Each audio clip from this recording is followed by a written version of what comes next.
दोस्तों, 3 दिन की छोटी जंग के बाद से पाकिस्तान में एक तरह का जश्न का माहौल है। पाकिस्तानी और बल्कि दुनिया भर में जहां भी पाकिस्तानी हैं वे बहुत खुश हैं। उन्हें लग रहा है कि पाकिस्तान ने भारत को उस छोटी जंग में धूल चटा दी है, उसके विमानों को गिरा दिया, उसे युद्ध विराम करने के लिए मजबूर कर दिया वगैरह वगैरह। इसलिए उनका आत्मविश्वास भी बढ़ा हुआ है, वो खुश भी बहुत हैं। और अगर आप हुकूमत और सेना के स्तर पर इसकी जांच करना चाहें तो वहाँ से भी इस परसेप्शन को कैसे और मजबूत किया जाए, इसकी कोशिशें निरंतर चल रही हैं। उसके बहुत कई पहलू हैं, लेकिन आप एक दो पहलू को इस तरह से देख सकते हैं कि पाकिस्तान के जो चीफ ऑफ आर्मी स्टाफ हैं आसिम मुनीर साहब, उनको फील्ड मार्शल का तमगा दे दिया गया है, उन्हें फील्ड मार्शल घोषित कर दिया गया है। करे तो करे क्या भारत? क्या पाकिस्तान को पराजित करना असंभव हो गया ये मान ले, या कुछ नई जुगत करे जिससे। अस्सलामुअलैकुम दोस्तों, भारत पाकिस्तान से हारने के बाद अब एक खतरनाक चाल चल रहा है। जब वो पाकिस्तानियों को जश्न मनाता देखते हैं तो दोस्तों इनकी हिकड़ी निकल जाती है। पाकिस्तानियों का जश्न खत्म ही नहीं हो रहा और ना ही खत्म होने वाला है, क्योंकि पाकिस्तान ने कतर का बदला ले लिया है और भारत को इतना कूटा है कि दोस्तों भारत तिलमिलाता हुआ अमेरिका के सामने रोता हुआ पूरी दुनिया ने देख लिया है। और अब ये कहते हैं कि चीन और पाकिस्तान को आपस में मिलने नहीं देना, अब जो बॉन्ड बना है इसे तोड़ना है। दोस्तों आपको बता दूं कि ये बॉन्ड भारत अब तोड़ने की पूरी कोशिश करेगा और पाकिस्तान को अब फुल एफर्ट लगानी होगी ताकि चाइना और पाकिस्तान हमेशा एक दूसरे के साथ रहे। पाकिस्तान को भारत के हर कदम को देखना होगा, क्योंकि पहले भी आपको पता है कि चाइना के काफी सारे लोगों को पाकिस्तान में मारा गया था भारत की जानिब से, ताकि दोनों ममालिक के दरमियान मामलात को खराब किया जाए। दोस्तों ऐसा हो सकता है क्योंकि पहले भी भारत ने एक काम किया है। अब देखें तो जब ट्रम्प ने भारत और चाइना दोनों पर टैरिफ लगाया तो चाइना से ये बात आई थी कि elephant and dragon dance together, यानी चाइना भी बात कर रहा था कि हम दोनों मिलकर काम करते हैं, क्योंकि चाइना की जो मेंटेलिटी है दोस्तों वो इकोनॉमिक्स की है। पाकिस्तान को इन पर नजर रखनी होगी और देखना होगा कि भारत क्या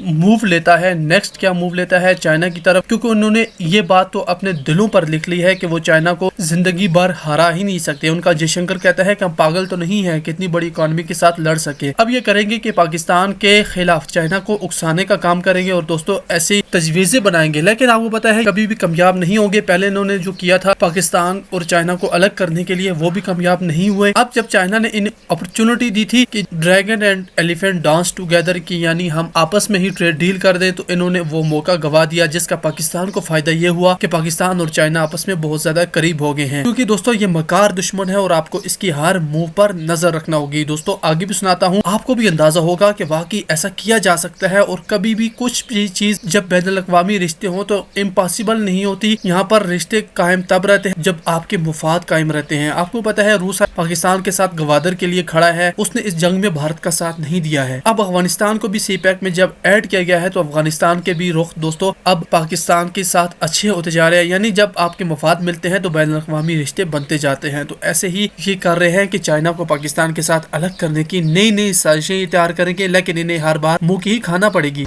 मुनीर साहब का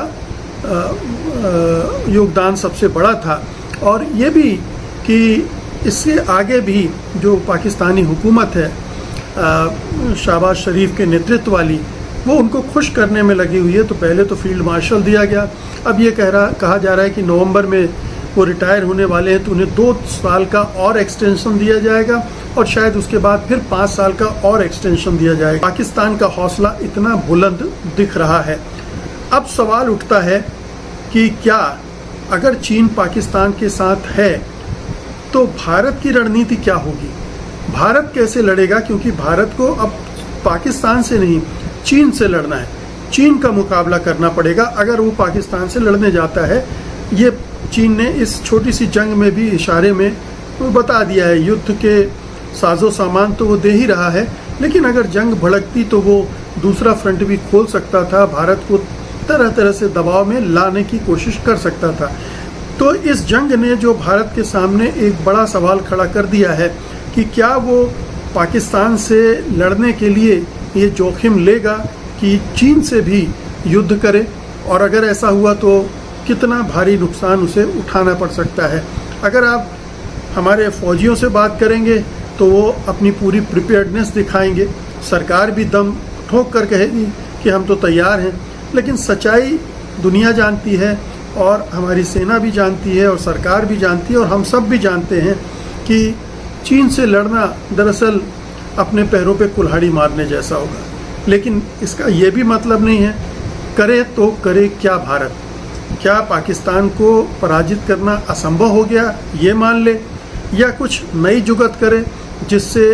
तो इसका सबसे जो पहला सूत्र है इस पूरी तैयारी का, उसमें ये है कि चीन को कैसे पाकिस्तान से दूर किया जाए। चीन की निर्भरता पाकिस्तान पर और पाकिस्तान की निर्भरता चीन पर, इसको कैसे डीकपल किया जाए। डीकपल मतलब दोनों जुड़े हुए हैं, उनको कैसे अलग किया जाए। ये एक बहुत ही बारीक किस्म की कूटनीति की ज़रूरत इसमें पड़ेगी। और अगर ये संभव हो गया तो भारत एक तीर से दो शिकार कर सकता है। एक शिकार तो ये है कि पाकिस्तान को वो थोड़ा अलग थलग करेगा, तो जो पाकिस्तान अभी इतना, दूसरा चीन जो हमें दबाव बनाने की कोशिश करता रहता है, शायद उसमें भी कमी आए। तो इसके कई स्तर पर कार्रवाई करनी पड़ेगी। इसमें सबसे बड़ा जो मोर्चा है वो आर्थिक मोर्चा है कि डोनाल्ड ट्रंप जिस तरह से टैरिफ थोपने की कोशिश कर रहे हैं, हालांकि काफ़ी हद तक उसको रिजॉल्व कर लिया है चीन ने, लेकिन ट्रंप का कोई भरोसा नहीं है, इसलिए वो कभी भी उलट पलट कर सकते हैं। इसलिए वो ये चाहेगा कि ऐसी कोई व्यापार नीति उसकी हो जिसमें अमेरिका पर निर्भरता उसकी कम से कम होती जाए, और उसने वो कम की भी है पिछले अनुभवों को सीखते हुए। ट्रंप ने जो पिछले कार्यकाल में उस पर टैरिफ वगैरह बढ़ाए थे, उसने सबक लिया और काफ़ी कम किया है, लेकिन वो और भी उसको डिसेंट्रलाइज करने की कोशिश करेगा। तो अब सवाल उठता है कि क्या उसकी इस स्कीम में भारत किसी तरह से हिस्सेदारी करके वो इसको अपने पक्ष में झुका सकता है। ध्यान रहे कि भारत सबसे बड़ा बाज़ार है दुनिया का, जहाँ पर हर एक मुल्क की नज़रें लगी हुई हैं, और चीन भी इस बाज़ार को खोना नहीं चाहेगा।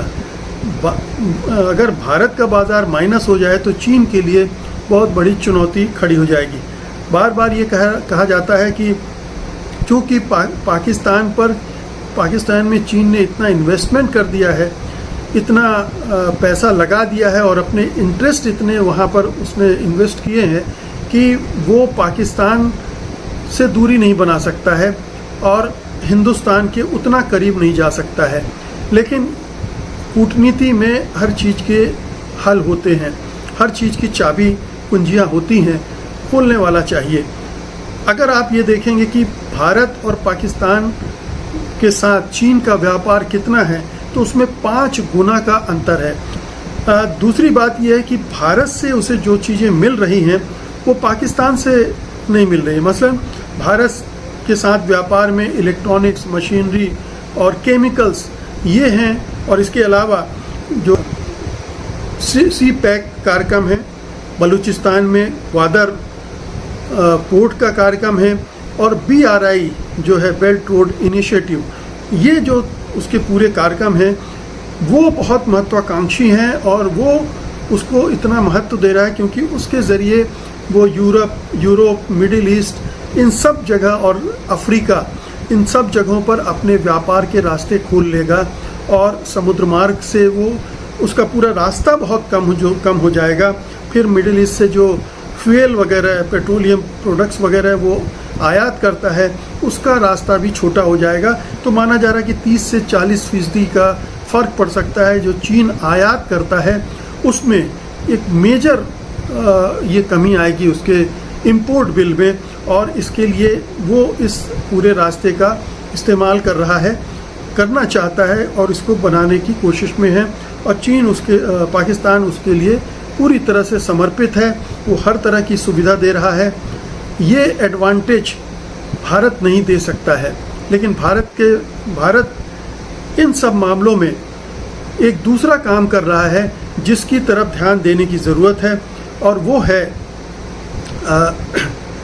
सबसे बड़ा है कि जो चाबहार का पोर्ट है ईरान में, उससे वो अपनी जो तैयारी है अपने व्यापार को एक्सपेंड करने की और अपने जो सामरिक हित हैं उनकी रक्षा करने की, वो एक बड़े स्तर पर वो कर रहा है।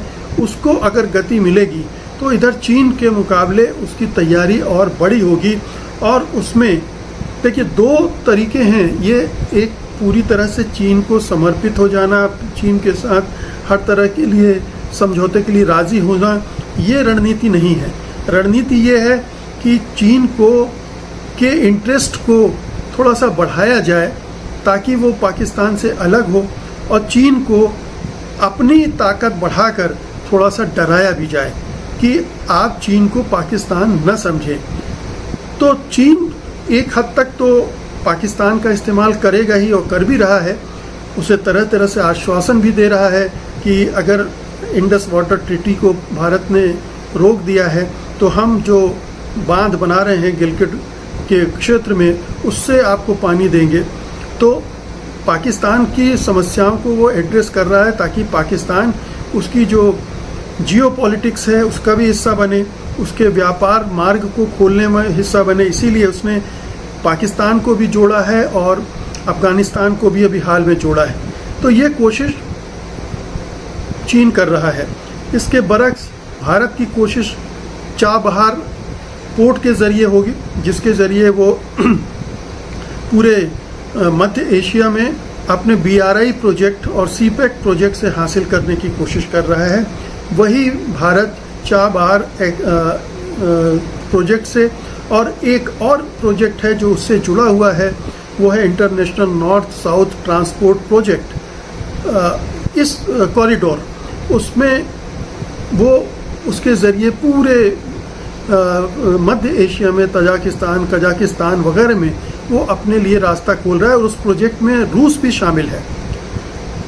जो international north south transport corridor है उसमें रूस की भी हिस्सेदारी है, ईरान की भी हिस्सेदारी है, चाबहार में ईरान की भी हिस्सेदारी है।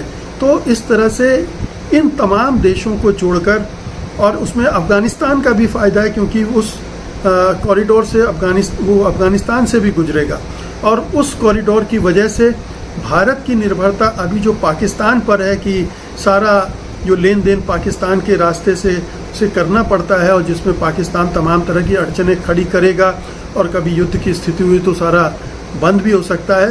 के साथ रिश्ते शुरू हुए, बेहतर हुए, तो चीन पाकिस्तान की स्थिति वैसी नहीं रह जाएगी, और उस सूरत में पाकिस्तान का ये जो अभी आपको दिख रहा है आत्मविश्वास वो भी कमज़ोर पड़ेगा, क्योंकि पाकिस्तान अंदर से तो बहुत कमज़ोर हो चुका है। हम सब जानते हैं कि चाहे बलूचिस्तान हो, चाहे पख्तूनख्वा हो, चाहे सिंध हो, हर जगह झगड़े मचे हुए हैं और पाकिस्तान की माली हालत बहुत ख़राब हो चुकी है। ऐसी सूरत में अगर भारत अब इन देशों से रिश्ते सुधार लेगा तो अंतर्राष्ट्रीय स्तर पर भी पाकिस्तान पर दबाव बना सकेगा, और उस दबाव का इस्तेमाल फिर पाकिस्तान को सुधारने में किया जा सकता है। इसके अलावा ये भी देखने की ज़रूरत होगी कि सीमा के जो विवाद चल रहे हैं चीन के साथ, उनको कैसे बेहतर किया जाए, कैसे उन विवादों का समाधान ढूंढा जाए, और न ढूंढना बहुत मुश्किल हो तो कम से कम यथास्थिति बनाए रखने का मैकेनिज़्म काम करे। मैकेनिज़्म है कॉन्फिडेंस बिल्डिंग मेजर के रूप में लंबे अरसे से बातचीत चल रही है, कंपोजिट टॉक्स चल रहे हैं चीन के साथ। राजीव गांधी के कार्यकाल से बहुत सारी प्रगति हुई थी, लेकिन बीच में कभी डोकलाम, कभी गलवान, कभी इस तरह की चीज़ें होती हैं जिससे कटुता बढ़ती है और स्थितियां बिगड़ने लगती हैं। लेकिन अगर नए सिरे से इस बातचीत को शुरू किया जाए, नए सिरे से चीन के साथ रिश्ते सुधारने की पहल की जाए, और कूटनीति में कहा जाता है कि कोई चीज़ हमेशा से बंद नहीं होती है, कोई भी रिश्ता हमेशा के लिए टूट नहीं जाता है। आप उसको रिपेयर कर सकते हैं, उसको बेहतर बना सकते हैं। अंतर्राष्ट्रीय राजनीति का ये तकाजा होता है, कूटनीति का तकाजा होता है। तो ये जो बार बार चीख चिल्लाहट मचती है भारत में, ख़ासतौर से सत्तारूढ़ दल के द्वारा कि पाकिस्तान हमारा सबसे बड़ा शत्रु है, चीन हमारा सबसे बड़ा शत्रु है। एक समय जॉर्ज फर्नांडिस ने कहा था कि इनेमी नंबर 1 चीन है। ये सब कहने की ज़रूरत नहीं है। अंतर्राष्ट्रीय संबंधों को ख़राब करने के इससे ख़राब और ख़राब होते हैं। इरादा ये होना चाहिए, रणनीति ये होना चाहिए कि अगर कोई शत्रु है भी तो उसकी शत्रुता ना बढ़े, उसके शत्रुता को कम करके रखा जाए और अपने मैत्री प्रयासों के ज़रिए उसको और नरम किया जाए। ये कूटनीति की ज़रूरत है, और ख़ास तौर पर तब जब आपका शत्रु आपसे बहुत ज़्यादा ताकतवर हो, आर्थिक रूप से भी, सामरिक रूप से भी, और अंतर्राष्ट्रीय राजनीति और कूटनीति में भी आपसे भारी पड़ता हो, क्योंकि चीन यूनाइटेड नेशंस के सिक्योरिटी काउंसिल का परमानेंट मेंबर है, यानी उसके पास वीटो पावर भी है, जो आपके पास नहीं है। कभी रूस का वीटो पावर आपके हक में काम करता था, अब वो भी काम करेगा कि नहीं है किसी को पता नहीं है। वो कब तक वो साथ देगा कहा नहीं जा सकता। इसलिए एक नए तरह की गोलबंदी, एक नए तरह की कूटनीति भारत सरकार को दिखानी पड़ेगी, और वो इसी तरह से आगे बढ़ाई जा सकती है कि कैसे हम LAC पर अपनी स्थिति को दुरुस्त करें, और इसके साथ साथ चीन से अपने रिश्ते सुधारने का मतलब ये नहीं है कि हम अपनी सैन्य शक्ति को में इजाफा न करें या उस पर विचार न करें। हमें अपनी जो इंडिजिनस डिफेंस इंडस्ट्री है उस पर बहुत ज़ोर देना चाहिए, इन्वेस्ट करना चाहिए, और रिसर्च में इन्वेस्ट करना चाहिए, और उसको आगे बढ़ाने की कोशिश करना चाहिए।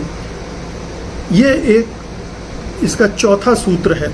पांचवा सूत्र है वो है कि कैसे जो भारत का जो सॉफ्ट पावर रहा है दुनिया में, एक शांतिप्रिय देश का, एक सांस्कृतिक रूप से उन्नत देश का, एक लोकतांत्रिक देश का, ये तमाम जो उसके डिजिटल इंडिया वगैरह वगैरह जो उसने किए हैं, और विभिन्न संगठनों में जिस तरह से वो रहा है, चाहे वो आसियान में रहा हो या सार्क को कैसे रिवाइव किया जा सकता है, ये देखना चाहिए। तो ये जो सॉफ्ट पावर और जो वैश्विक छवि है, इस पे दोबारा से सोचने की ज़रूरत है, क्योंकि मोदी सरकार के रिजीम में वो तबाह हो गई, वो छिन्न भिन्न हो गई है, उसको बहुत नुकसान पहुंचा है। एक व्यक्ति के प्रचार के चक्कर में ये सारे नुकसान भारत ने अपने कर लिए हैं। इस पर दोबारा से हमें काम करना पड़ेगा।